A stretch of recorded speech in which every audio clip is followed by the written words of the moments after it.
ওয়াফি যালিকা ফালিয়াতানাফাসিল মুতানাফিসুন।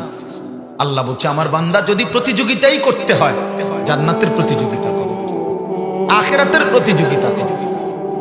তাফসীরে মাআরিফুল কোরআনে মুফতি শফি রহমতুল্লাহি আলাইহি লিখছেন এই আয়াতের ব্যাখ্যায় যে দুনিয়ার প্রতিযোগিতা করো না।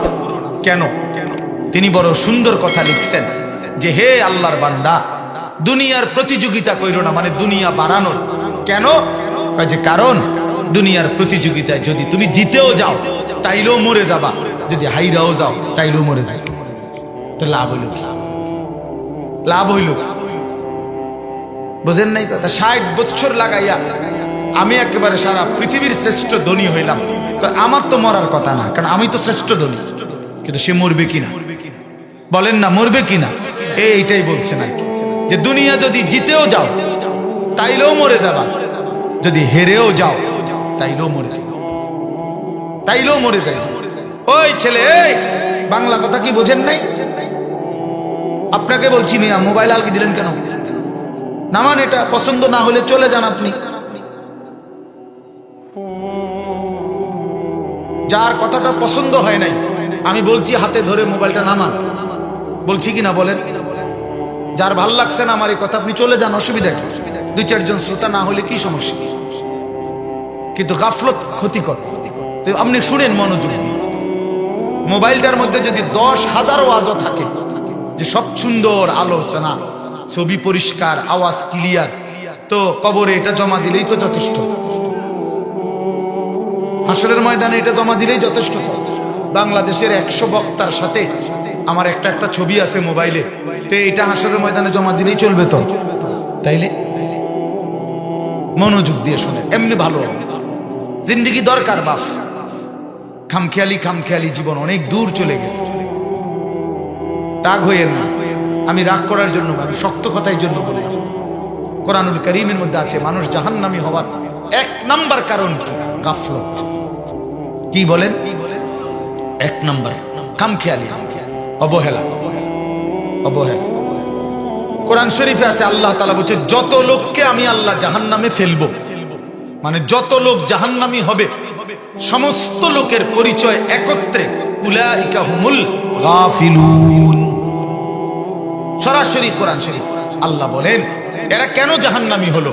কারণ এরা সকলেই ছিল গাফেল। কি ছিল বাপ? গাফেল। কোরআন শরীফে আছে আল্লাহ তাআলা আমাদের নবী সাল্লাল্লাহু আলাইহি সাল্লামকে বলছেন, নবীজিকে বলছেন, আচ্ছা নবীজি আল্লাহ তাআলার স্মরণ থেকে গাফেল ছিলেন কতক্ষণ? সপ্তাহে কোন দিন? 24 ঘন্টার মধ্যে কখন? কখনোই না। আম্মা জান আয়েশা রাদিয়াল্লাহু তাআলা আনহা বলেন, নবীজির স্ত্রী কানা রাসূলুল্লাহ সাল্লাল্লাহু আলাইহি ওয়াসাল্লাম ইয়াযকুরুল্লাহ ফি কুল্লি আহইয়ানিহি। তিনি বলেন আল্লাহর নবী সাল্লাল্লাহু আলাইহি সাল্লাম সর্বদাই আল্লাহ তাআলার স্মরণ করতেন। ফি কুল্লি আহইয়ান, সর্বদাই আল্লাহ তাআলার জিকির করতেন, স্মরণ করতেন। তাহলে যিনি সারাক্ষণ আল্লাহকে স্মরণ করতেন, সেই তাকে, নবীকে আল্লাহ কোরআনে বলছেন ওয়ালা তাকুম মিনাল গাফিলিন। নবীজিকে বলছি, বন্ধু আপনাকে বলছি গাফেলদের অন্তর্ভুক্ত হয়েন না। আপনি কে, আমি কে বলেন? নবীজিকে যদি আল্লাহ কথা বলে যে বন্ধু আপনি গাফেলদের অন্তর্ভুক্ত হয়েন না, আমাদের জন্য কি পরিমাণ তাকিদ, আমাদের জন্য কি পরিমাণ গুরুত্ব দেওয়া উচিত, গুরুত্ব দেওয়া উচিত। আমাদের একজন বড় বুজুর্গ ছিলেন, বাংলাদেশে একসময় আসতেন পাকিস্তান থেকে। অনেক বড় এক বুজুর্গ আলেম, ওয়াইজ, আওলাদে রসুল সৈয়দ আব্দুল মজিদ নাদিম সাহেব রাহমাতুল্লাহি আলাইহি। ছোটবেলায় আমরা কুমিল্লা কান্দিরপাড় টাউন হল মাঠে অথবা ঈদগাহ মাঠে উনি বয়ান করতেন। আন্তর্জাতিক ইসলামী মহাসম্মেলন হইতো আগে সারা বাংলাদেশে, বিভিন্ন জেলায়। উনি 1 মাস 1.5 মাস সফর করতেন বাংলাদেশে। আমরা যখন ছাত্র ছিলাম তখন ওনার বয়ান শুনতাম, এত সুন্দর বয়ান করতেন। আল্লাহর কোরআন যখন পড়তেন মনে হইতো যেন আসমান থেকে নাজিল হইতেছে। আমার প্রিয় ভাই, আমাদের স্নেহের হাফেজ তানভীর তেলাওয়াত করলেন, আপনাদের কাছে ভালো লাগছে না? আমি নিজেও তার তেলাওয়াতের বক্তা। আমার মাদ্রাসায় সে অনেকবার গেছে, অনেকবার। চোখে দেখে না যে পৃথিবীর আলো, সে তার মালিকের আলো কি পরিমাণ দেখলো। হায় বদনসিব ওই মানুষগুলো যাদের চোখ ছিল 60 বছর, কিন্তু তারা কোরআনুল কারীমের একটা লাইন শুদ্ধ করে পড়তে পারে নাই, পারে না। তার চাইতে বড় বদনসিব, মন্দ কপাল, দুর্ভাগা কেউ হইতে। আফসোস ওদের জন্য। তো বলতেছিলাম, এই উনি পাকিস্তানের এই হযরত এখন ইন্তেকাল করছেন, আরো অনেক দিন হয়েছে। ওনার ছেলে এখন বড় ওয়াইজ। এই কিছুদিন আগেও বাংলাদেশে উনি হযরত মাওলানা ফয়সাল নদীম উনি বয়ান করে গেছেন বাংলাদেশের, প্রায় 15-20 দিন ছিলেন, এই কয়েকদিন আগে গেল। তো উনি সবসময় তসবিহ পড়তেন, হাতে তসবিহ রাখে পড়তেন। তো উনি একদিন বয়ানের মধ্যে বলছেন, ইউরোপে কোন এক দেশে উনি বয়ানে গেছেন। তো ওইখানকার এক মুসলিম যুবক ওনাকে জিজ্ঞাসা করছে যে হযরত, আপনি যে হাতে তসবিহ ব্যবহার করেন এটা কি? তখন উনি বলছেন যে এটা মুদাক্কিরা, এটা আমাকে স্মরণ করিয়ে দেয়। তো কি স্মরণ করিয়ে দেয়? আমাকে একটু পর পর এটা হাতে থাকলে আমার আল্লাহর জিকিরের কথা স্মরণ করায় দেয়। হাতে লাগলে আমার এটা তখন মনে পড়ে, তো আমি কিছুক্ষণ আবার আল্লাহকে ডাকি, জিকির করি, এই জন্য এটা আমার স্মরণ করায় দেয়।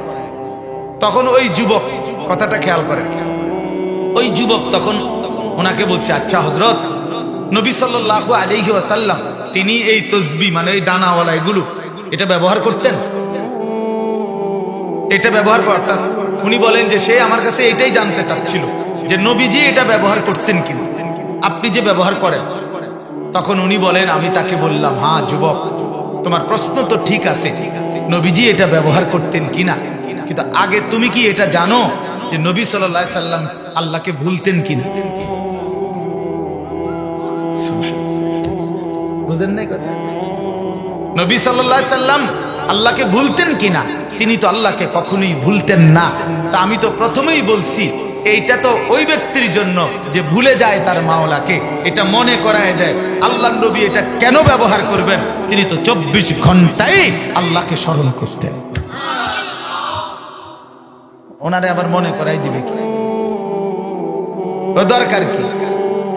তো এই জন্য বললাম, ওয়ালা তাকুম মিনাল গাফিলিন, গাফেল না হওয়া, গাফেল না। মুমিন গাফেল হয় না, মুসলমান গাফেল হয় না।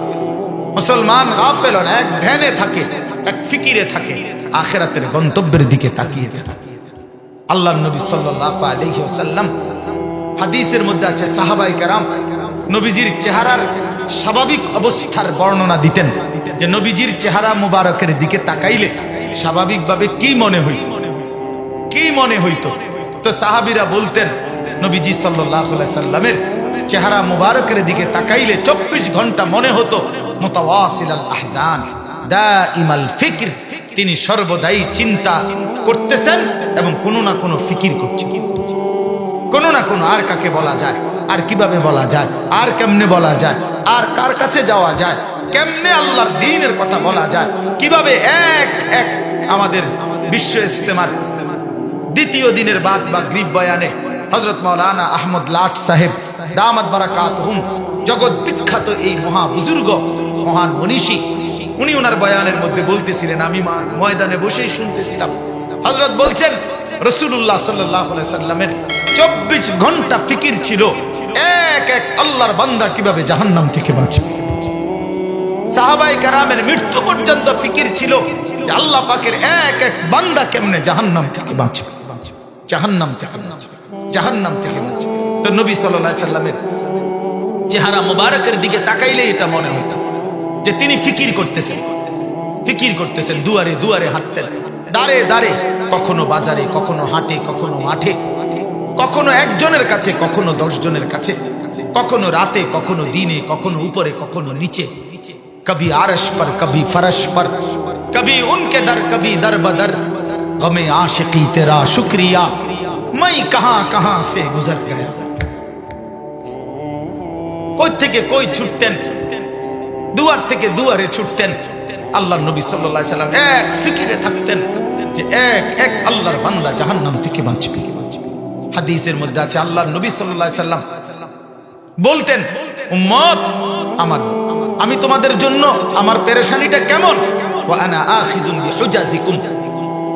নবীজি উদাহরণ দিয়ে বুঝাইছেন, কোন মানুষকে যদি কেউ হাত দিয়ে ধরে তাহলে সে মনে করেন ছুটে গেল, কাঁধে হাত দিয়ে ফিরাইতে চাইছে, সে কাঁধের থেকে হাত নামায় দিল।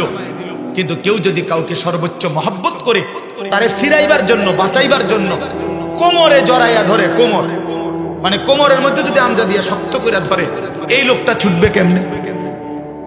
কথা বোঝেন নাই? এই লোকটা ছুটবে কেমনে? আল্লাহর নবী বলেন, আল্লাহর কসম উম্মত, আমি চাই তোমার এক এক উম্মতকে কোমরে জড়াইয়া ধরে ধরে জাহান্নামের আগুন থেকে বাঁচাই। কোমরে কোমরে জড়াইয়া ধরে। এই জন্য দোস্ত, মুমিন গাফিল হয় না, মুমিন গাফিল হয় না। যার সামনে আখিরাত সে গাফিল হবে কেমন? যার সামনে কবর সে গাফিল হবে কেমন? যার সামনে হাসরের ময়দান সে গাফিল হবে কেমন? আল্লাহ তাআলা কোরআনুল কারীমে বলছেন, ফাকাইফা তাত্তাকুনা ইন কাফারতুম ইয়াওমান ইয়াজআলুল বিলদানা শিবা। আল্লাহ বলেন, বান্দা, এই আমার বান্দা, দিন রাত তুমি যে নাফরমানি করছো, তুমি যে আমার নাফরমানি করছো বান্দা, আরে বান্দা তুমি বাঁচবা কেমনে সেই হাসরের দিন, যেই দিনের একদিনের পেরেশানি, দুঃখ, যন্ত্রণা, আযাব, কষ্টে ইয়াজআলুল বিলদানা শিবা, কোলের বাচ্চা বুড়া হয়ে যাবে, বুড়া হয়ে যাবে।